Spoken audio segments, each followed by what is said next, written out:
Shalom bien-aimés dans le Seigneur, bienvenue à notre cheminement du temps de carême. Nous sommes aujourd'hui au jour 33 de notre cheminement. Je voudrais juste prendre un instant pour expliquer à mes frères. Certains m'ont posé la question de savoir comment ça se fait qu'on est déjà rendu dans la trentaine alors que Pâques c'est dans 2 semaines.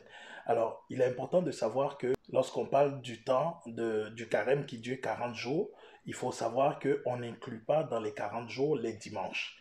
Dans le cheminement que nous avons fait, chaque dimanche, nous avons eu une exhortation et c'est fait exprès. C'est parce que nous voulons atteindre en fait le 40e jour, le dimanche des rameaux, pour pouvoir justement prendre la semaine sainte pour nous recueillir, pour pouvoir intérioriser tout ce que nous avons fait dans notre cheminement et pour pouvoir justement nous retrouver par la grâce de Dieu le dimanche de Pâques pour un temps de grâce. Voilà, c'est un peu ça. Prenons un instant simplement pour dire notre action de grâce au Seigneur. Papa, nous te louons et te bénissons. Merci pour ta présence. Merci d'être avec nous. Merci pour chaque jour que tu fais comme un jour nouveau. Merci pour chaque aspect de notre vie qui est une histoire nouvelle, qui est une situation nouvelle dans laquelle tu te manifestes, dans laquelle tu te révèles. Nous te confions ce jour et nous te confions les jours qui nous séparent de Pâques.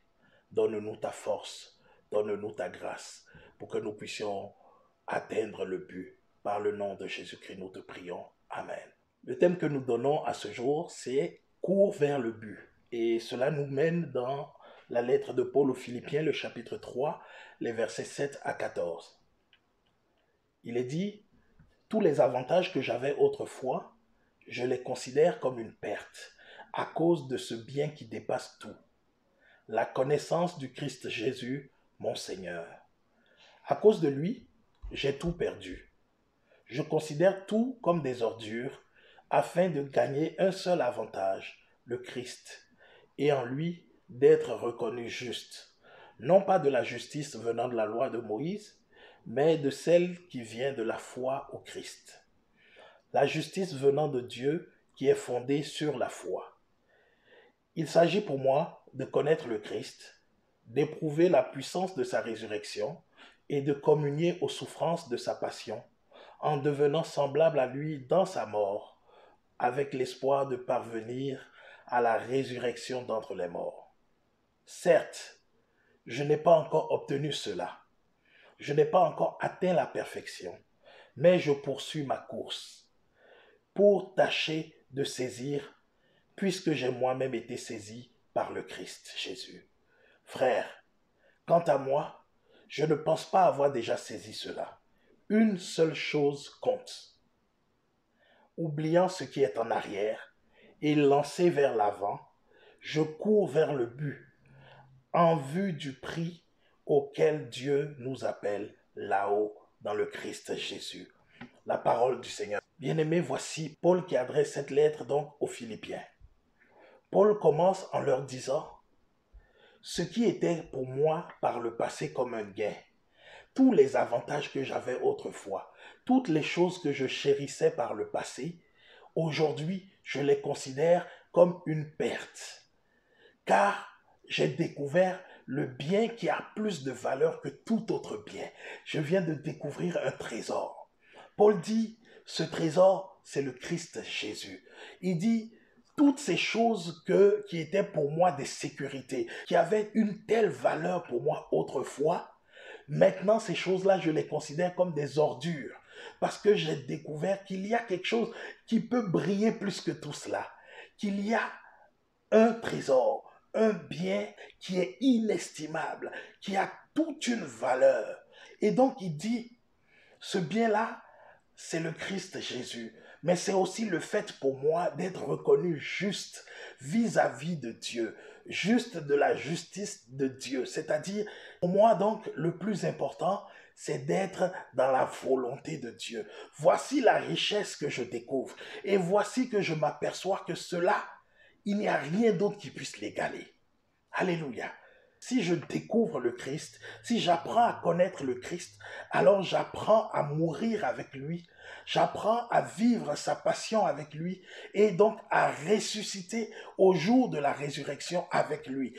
Tel est mon désir, tel est mon souhait. Bien-aimés, nous sommes en train de préparer ce temps de Pâques.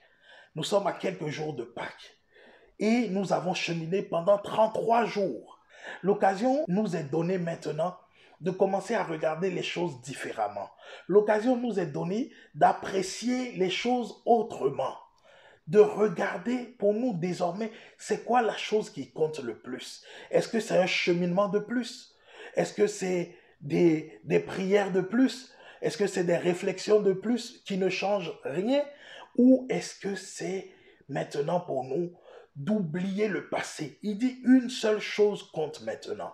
Oubliant tout ce qui est passé, oubliant tout ce que j'ai fait par le passé que je n'ai pas réussi, oubliant tous les efforts auxquels j'ai souscrit par le passé qui n'ont rien apporté de nouveau, une seule chose compte maintenant. C'est quoi? C'est que je cours vers le but, que je puisse mener ma marche jusqu'au bout, que j'essaye d'atteindre le but. C'est là la chose qui compte. C'est en cela que le Seigneur nous dit, dans le livre de Isaïe, le chapitre 43, il nous dit donc, ne faites plus mémoire des événements passés, ne songez plus aux choses d'autrefois. Voici, je fais une chose nouvelle. Elle germe déjà. Ne la voyez-vous pas? Ne vois-tu pas, bien-aimé, ce que Dieu est déjà en train de faire dans ta vie?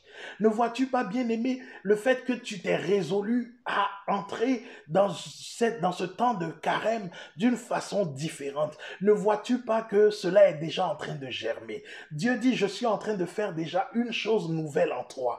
Il dit, les choses anciennes sont passées. Je suis déjà en train d'écrire une nouvelle histoire avec toi. Je veux que ta foi soit déployée. Je veux que cette foi soit actionnée pour que désormais tu ne puisses plus te complaire dans le passé, pour que tu n'aies plus à avoir des regrets du passé, mais que tu puisses lever la tête et regarder vers l'avenir. C'est de ça que le Seigneur te parle. C'est de ça, bien-aimé, que le Seigneur te parle. Et il te dit, je veux faire une chose nouvelle. Aujourd'hui, mon frère, aujourd'hui, ma sœur, c'est la grâce que le Seigneur veut t'accorder.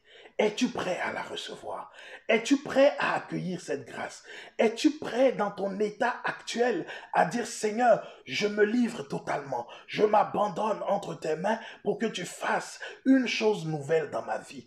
Es-tu prêt, bien-aimé? Je te lance cette question. Es-tu prêt? C'est comme si le Seigneur te demandait à toi aussi aujourd'hui, que veux-tu que je fasse pour toi? Veux-tu cette chose nouvelle? Il est temps, l'heure a sonné pour que tu entres dans une nouvelle dimension. L'heure a sonné pour que tu cours vers le but et que tu gagnes le but. Le but, c'est Jésus-Christ. Il est temps que tu décides si véritablement tu veux gagner ce but, si tu veux atteindre cet objectif, si tu veux atteindre la perfection en Dieu. Il est temps que tu te poses la question.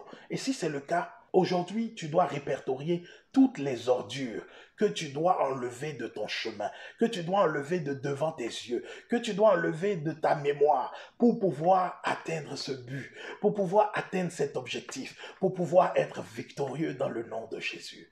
Que Dieu te bénisse.